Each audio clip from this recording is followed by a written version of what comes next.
Baby Pavul stories. இன்றைக்கி நம்ம வீடியோவில் என்னென்னு பார்த்தீங்கன்னா, பேபிஸ்க்கு கொடுக்கக்கூடிய சாம்பார் எப்படி ஈஸியாக பண்ணணும்னு சொல்கிறேன். இதுக்கு வந்து தூரம் பருப்பு, சாம்பார் பருப்பு எடுத்துக்கோங்க.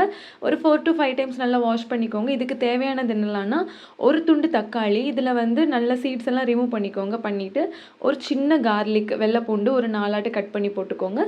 ஜீரகம் கொஞ்சமாக, எல்லோ பம்கின் மஞ்சள் பூசணி கொஞ்சமாக எடுத்துகிட்டு, நீங்கள் வந்து தேவையான அளவு கொஞ்சமாக மஞ்சள் பொடி போட்டுக்கோங்க. அப்புறம் முங்குற அளவு தண்ணி விட்டுட்டு, நான் லோ ஃப்ளேமில் வச்சுட்டு ஒரு 5 to 6 விசில் விட்டேன்.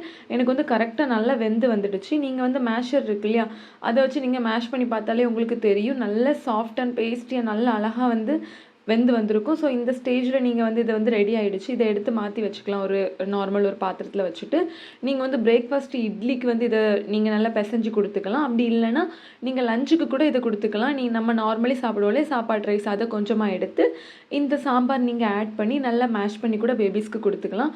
ரொம்பவே ஈஸியாகவும் இருக்குது. இதில் அவ்வளோ ஹெல்த் பெனிஃபிட்ஸும் இருக்குது. இந்த மாதிரி ஃபுட் ரெசிபிஸ் எல்லாத்துக்குமே நம்மளோட பேஜை மறக்காமல் ஃபாலோ பண்ணுங்கள். டெய்லியும் கண்டிப்பாக ஒரு வீடியோ நான் அப்டேட் பண்ணிடுவேன். தேங்க்யூ ஃபார் வாட்சிங்.